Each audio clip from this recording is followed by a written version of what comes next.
Hello, internet friends. My name is Bay, and welcome back to the Battle for Azeroth beta, and the second pass for the Restoration Shaman.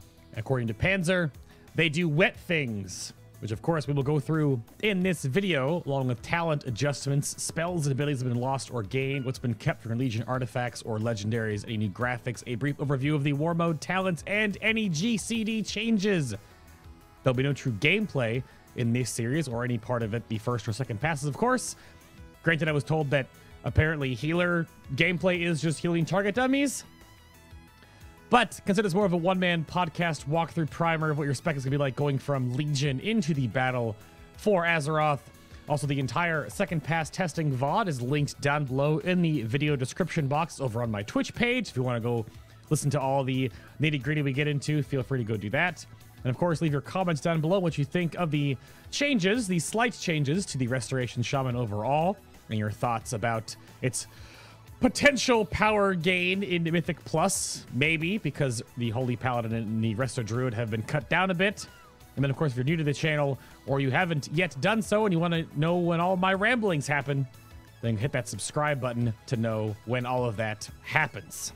But we're sitting here with our left shark, right on the water here in Borealis in the Tierguard Sound. Let's go over some of the core baseline updates, and this bug is still in the game.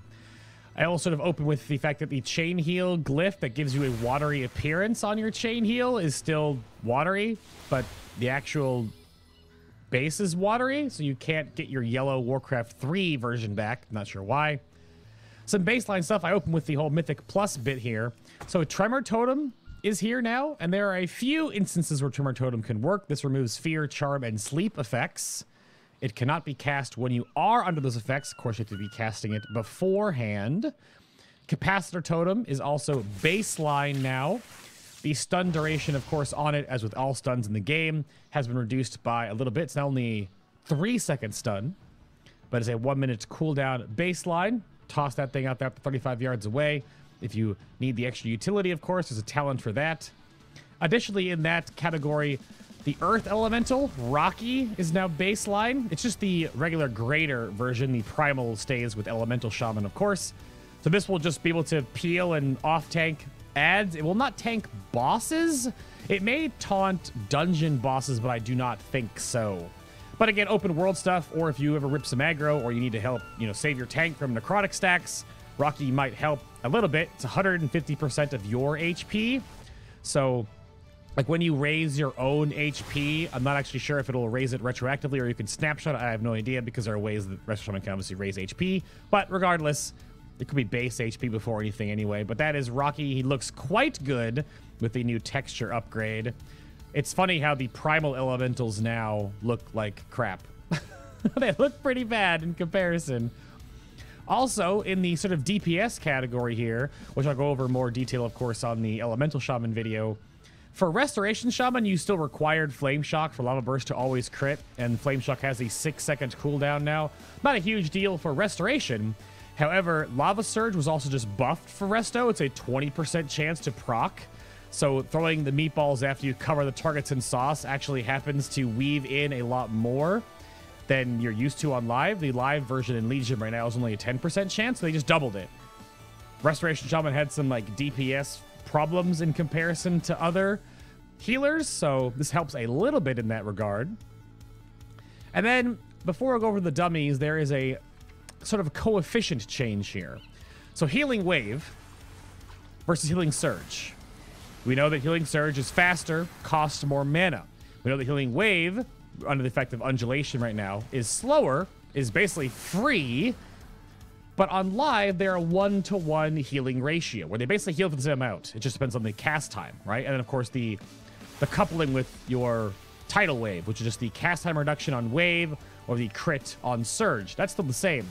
However, now, Healing Wave actually heals for more. It has a stronger spell power coefficient behind the scenes.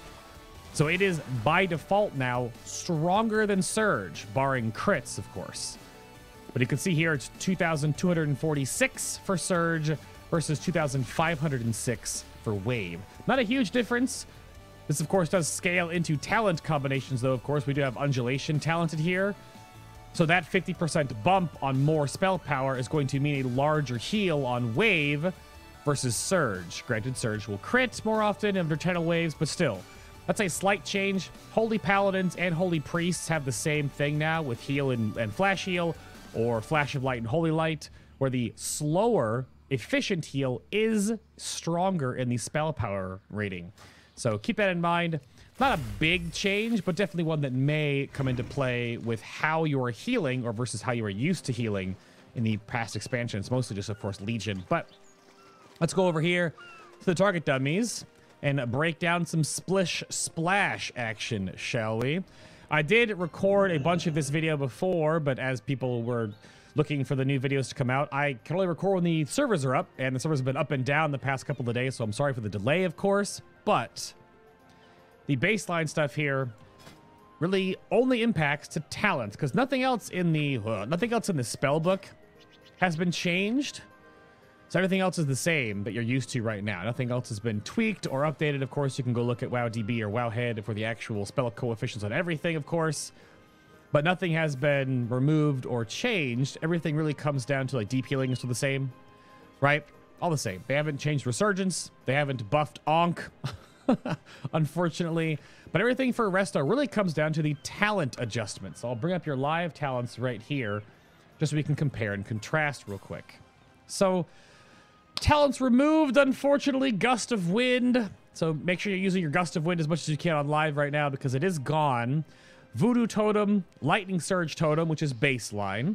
Crashing Waves, Ancestral Guidance, also a bit of a sore spot, but we can all agree that the Restoration Shaman's toolkit is vast. And they basically just moved the possibility of Ancestral Guidance into other talents. So you don't have to have that and Ascendance to make them combined and be like, amazing. And then Bottomless Depths was also removed. So talents that were updated, we have Graceful Spirit, which is the cooldown reduction on Spirit Walker's Grace and the movement speed while active. No longer gives you the Ghost Wolf movement bonus. That has been moved over to a new talent that was added. I'm only going to talk about it right here, and hopefully not again. This talent is not good. It may be good in PvP. It may be good in certain situations where you actually have downtime to sit in Ghost Wolf, but the new Spirit Wolf passive, which you've been using the whole expansion, it's on your artifact. It's 5% increased movement speed and 5% damage reduction every 1 second up to 4 stacks. It takes 5 seconds for this to actually stack all the way up, though. It's 1 second on the change to Ghost Wolf, and then 1, 2, 3, and 4. It's fine, I guess. The overall about Spirit Wolf is that it's incredibly niche and incredibly punishing for elemental and enhancement, because to actually use the DR, you have to not do anything. You can auto attack. For Restoration Shaman, not as much, because you can have healing rain out, you can have totems out, you can have other cooldowns going when you go in to make sure you have the DR. But that's where that is gone. That's why Graceful Spirit no longer gives you movement speed. Additionally, we had a big talk about the Cloudburst totem in the alpha first pass, right? Toward the end of the first bit of the testing. And Cloudburst totem was in a rough spot. They have basically reverted the entire thing. So now Cloudburst Totem is still the 15 seconds that collects power from all of your healing spells. It collects 25% of that power. And then when you either dismiss the totem or it times out, it will then meteor all of that 25% of all healing done, divided evenly amongst all nearby targets. And casting the spell, of course, second time will recall the totem. The interesting part about this is that Cloudburst Totem replaces Healing Stream. That is a good and bad thing depending on how you want to look at it. The interesting part about that is that you can then combine the Cloudburst Totem, or Healing Stream Totem, baseline of course, with Echo of the Elements. Echo gives you 2 Cloudburst Totems. So if you love the Cloudburst Totem playstyle, then you can do it even more often. That is a very real potential. That is how the new Cloudburst will work. So, the sync with Echo of the Elements is strong. It does not store healing from Healing Tide Totem, but it will, of course, store healing from everything else. Of course, not having, like, the Ascendance AG combination into Cloudburst Madness, you cannot do anymore, but obviously the healing plateau is going to be changing, of course. over the course of all of, from Legion to BFA, so you won't need to do that as often. Additionally, if you do combine Cloudburst Totem with Echo of the Elements, the Echo of the Elements change is that Riptide chance when you consume a charge to give you, if you consume a bunch of tidal waves, you get a chance to give you back Riptides. That is gone. No longer is that in the game. Probably because of this interaction potential and the power you can combine with double Cloudburst. Not really double, but you can have one after another back to back, or just have more options to always have a Cloudburst when you're going to do this. The other interesting change here, baseline, in the talent side of things, is Wellspring. So this talent has seen a bit of a tumultuous backstory, where by itself, it's just a frontal cone cleave heal. On a 20-second cooldown, GCD cast, wide arc in front of the shaman, up to 30 yards away, heals for an amount. But however, it had a target cap. But for all the testing we've done so far, as I'm showing off right now, I am hitting all the dummies I'm standing on, myself, and these 3 dummies. So no longer does it look like it has a 6-person target cap, because this is quite literally 8 targets right here. This is myself. I'm gonna have 1, 2, 3, 4, 5, 6, and 7. I guess 7 targets in total. I guess I was counting myself as 8, but it's not. 7. So it's 1, 2, 3, 4, 5, 6, 7. Yeah. So this is a pretty huge change. No, it's actually 8. I'm not reading right. 1, 2, 3, 4, 5, 6, 7, 8. It is 8. Oh, right, the first time. Second guessing myself because of all the squish text. Damn it. Yeah, it's 8. On live version is 6. So I can't test more of this. We didn't jump in any, we can't get any raid testing going on right now with this. I don't know if you've done any raid testing recently or any, BG testing on the PvP realm to see if you can actually Wellspring all the targets. But it may not have a target cap anymore. If it has no target cap, or at least heals more than 6 people, this could be a pretty huge AoE heal for raids. So let me know if that's going to be a thing, because Wellspring right now with the target cap is just like, I'll just take High Tide then, right? That's how it works. So that's an interesting one for Wellspring. Additionally, on your added talents, again, to compare from live, you have the new Spirit Wolf, not talking about it. Static Charge, this is cooldown reduction on Cap Totem, 5 seconds per target enemy hit, up to a maximum of 20 seconds. So you can make your range stun a 40-second cooldown, pretty good. The new Earth Shield here, this comes back as a talent. Earth Shield is a light heal, very light. Whenever they take damage, it has a 3-second internal cooldown by all testing we could figure out. But it increases your healing on the target by 10%. Now this, of course, will stack multiplicatively with your mastery on lower health targets, but by default, basically gives you proactive mastery. So your mastery deep healing is a scaling just teeter-totter, right? If they're at 100% health, you get 0% mastery. If they're at 0.1% health, you'll get 99.9% of your mastery. But Earth Shield gives you 10% flat all the time now. Probably very good on priority targets and obviously tanks. That's where Earth Shield's going to be. Or, of course, on yourself in PvP. It can still, of course, be dispelled and purged, but you can just cast it again. It doesn't cost any mana. It does just, that's fine. I have put forward feedback that I wish there were glyphs for Earth Shield and Lightning Shield, that they would not orbit the Shaman. I don't know if anyone else that's listening has like a tick or a bit of an anxiety scratch that eventually, like, you see this thing floating around over and over and over and over and over again. So it's get a little bit jarring. So I wish they could have a glyph that just made it like float next to you. They have the technology for it, because you can have the Soul Shard glyph for Warlocks to float the Soul Shards above your head, or that cosmetic one for Fire Mages. So hopefully that would be nice. But I've also been asking about Ascendance glyph coming back for Shaman for 6 months to 2 years, and they haven't put that back in the game yet. So priorities, right? However, that's an interesting point for Earth Shield there. We also have Nature's Guardian. This is basically Shaman cheat death. This is way stronger than you might think. I go over this a lot more in all the VODs for all the Shamans, but this can save you from one-shots. It's kind of fiddly when it will save you from one-shots, but it still can. This may be a lot of set and forget for the DPS Shamans, but again, this competes with Graceful Spirit for Resto. So maybe for PvP, but not PvP. I don't know. But Nature's Guardian is very good. It's very good. Also, excuse me. Downpour is basically your artifact weapon, the Gift of the Queen. Wow. So this is a splash heal. It's a 5-second cooldown, and the cooldown will be increased by 5 seconds for each target effectively healed, up to a cap. Up to 6 injured allies will be healed within 12 yards of the Splish Splash for a large amount on a GCD cast. So if you actually do Splish Splash, all the targets, it will go up to a maximum of 30 seconds of a cooldown there. When it's efficiently healed, sorry, 35 efficiently. That was, didn't heal me efficiently there because I had full HP. So this is just going to be a really interesting one if Wellspring doesn't have a target cap, because having the potential to downpour Wellspring for like burst healing back to back may be better than high tiding, because it's just cast time versus just cast time splash. Options there definitely happen. It's potential. So, and then we have Flash Flood, which competes with the new Downpour and, of course, the new Cloudburst Totem. Well, reverted/new returned Cloudburst Totem? Wow. Flash Flood is when you consume tidal waves, the cast time of your next heal is reduced by 20%. And this, of course, will stack with a tidal waves, because you can have Flash Flood active and then also have a tidal wave stack and then also cast a really fast healing wave.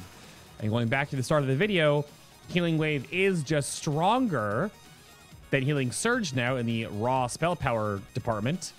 Undulation, or like Unleash Life specs with Flash Flood for like big single target healing with Earth Shield brings up a lot of potential for the Restoration Shaman to have a bit more of a toolkit for AoE healing, Downpour, Cloudburst Totem, Wellspring, High Tide, or single target healing, right? Flash Flood, Undulation, Earth Shield. You have a lot of potential to either spec for either or any type of damage that is coming in that you're doing in Mythic Plus or PvP or in raids. You can do that. Whereas a lot of right now, Restoration Shaman comes down to being a throughput healer, basically just blanketing, chain healing, and then combining a bunch of their cooldowns to do a lot of AoE healing, which of course you can still do. You still definitely can heal the pants off of things throughput-wise, baseline, but then specializing into that and combining Ascendance with Cloudburst, or just Cloudburst by itself, or Downpour Wellspring, brings up potential changes in how you could a little bit more specialize in to what type of healing you need to do. And that's exciting. The loss of AG is there, but every other thing you've been replaced with and the potentials you have here are good, I think. I've been a lot of Resto Shaman over the years as a Shaman main, but if these come into play, we'll have to wait and see. You still kept Ankh Totem, which blows my mind because this thing is awkwardly powerful in different situations. Ankh Totem is super strong. Earth and Wall Totem just has a tooltip change, and Ancestral Vigor still exists, of course. So only the Resto Shaman also has Earth Grab. This is a side note. Elemental and Enhancement lost Earth Grab. Now, Earth Grab, you can have both an Earth Grab Totem and a Earth Bind Totem. So in the CC department, and you have a stun. So you're talking about Mythic Plus. I know that always comes up because Resto Shaman hasn't really seen very high key potential. Surviving may be a thing. But if you can give yourself the extra HP and give yourself a cooldown timing and possibly go into Ghost Wolf to do this if you don't need the extra slows. But remember, tank snares, a lot of the times, are not going to be for kiting. So Earth Grab and Earth Bind together in the kit is pretty huge. Is very potential. And again, one-shots can be staved off by Nature's Guardian.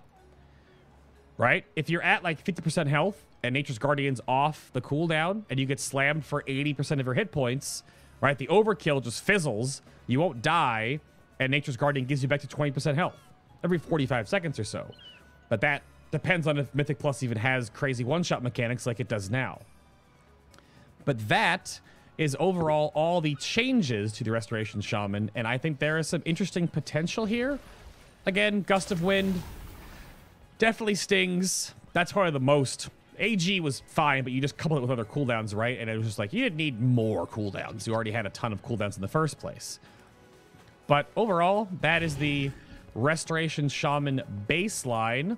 Let me go over the GCD stuff. So Heroism and Bloodlust are finally off the GCD. They were on beforehand. And then, of course, casting Earth Shield, Tremor, and those kind of things are on. Any major cooldowns are on. You can't just spam them off the GCD. That's the only real major change overall, is that. Walk over to the PvP talents real quick here. The war mode stuff, as I'm going to go put up some lava burst. Let's do some meatballs out here. Let's throw some sauce, just so you can see, once you get a couple of cross dots going, how often you may or may not be getting, of course, only 20% chance. But versus the 10% chance on live. The war mode stuff, of course, that I'm recording, it's not going to give me any procs, right? Yeah, no procs. No lava surge procs.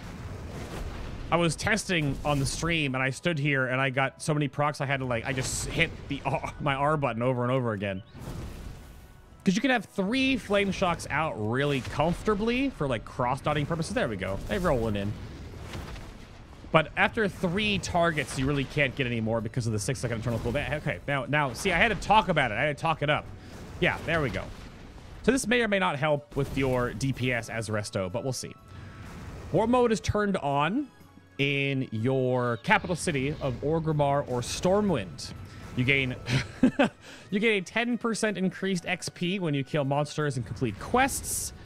You will then also gain additional honor for killing members of the opposite faction, and you get additional bonus rewards just on top of your rewards as it is if you go through world quests at endgame.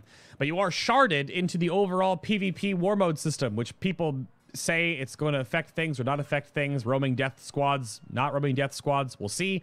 As a healer, up to you. Be in a group when you world quest, then maybe. You also, if you go on a 10+ kill streak with you and assists, you'll become an assassin for your faction, gaining 15% damage and healing until you get killed in the bounty system or not killed. Either way works. You pick whatever you would like. Enemies are active, of course, in arenas and battlegrounds, open world stuff if you are war moded, and PvP islands. But take your medallion talent, and then you can take whatever other talent combinations you would like. Check out WowDB or Wowhead for their actual talent calculator, so you can put that all together. I was told that Execute right now at max level is busted. That's the one you purge beneficial effect on a target. You gain the nature dot. That's a more offensive option, which of course can help. But obviously you want to take Grounding Totem and Counter-Strike Totem and Sky Fury Totem if you want that totem fantasy. So bring that. You can bring the Critical Strike to all your allies. You can bring the Counter-Strike Totem, mostly to save yourself from all those pesky melee. And then, of course, Grounding Totem, if you time this to reflect those juicy, havocked chaos bolts that would hit your team in the face, but to go right back to the Warlock's face. So you can pick any of these, right? Anything that did compete, you can take. You can pick whatever you'd like. You can take Spirit Link, you can take Purifying Waters, Tidebringer, and Flash Flood, and High Tide may be pretty fun in BGs, as it currently is, but of course you can combine High Tide with the new Flash Flood, and this would give you the super fast instance, and then of course just overall faster chain heals, if you like chain healing, which I wish that your glyph would work to give you back the old Warcraft 3 yellow beam, just for nostalgia purposes. But pick and choose whatever you like. I think the talent build is, the totem talent build is kind of funny. But overall, that's the war mode stuff. That is the Restoration Shaman. Let me know in the comments down below what you think of your changes. I'm still flabbergasted you kept Ankh Totem. This is just ridiculous. Ankh Totem is silly strong. Well, thank you very much for listening. If you're new to the channel, of course, and like to be up to date when new videos come out, check out the subscribe button down there. Not your first rodeo. All of my socials are, of course, down in the video description box down below. Follow me on Twitter if you'd like to be up to date when we're doing beta key giveaways, when the live show goes up, when the stream is live, all that good stuff. When new stuff comes out, if you use Twitter, then I'm rather active on it. If you have any questions that you want to direct to me directly, Twitter is there. So go check that out. All the links in the video description box down below. Thank you all very much for listening to the ramblings for the Restoration Shaman. Elemental and enhancement are definitely in the pipeline. So stay tuned for that. Sorry for the delay again, but beta be beta. And I will see you all in the next BFA Beta Second Pass video.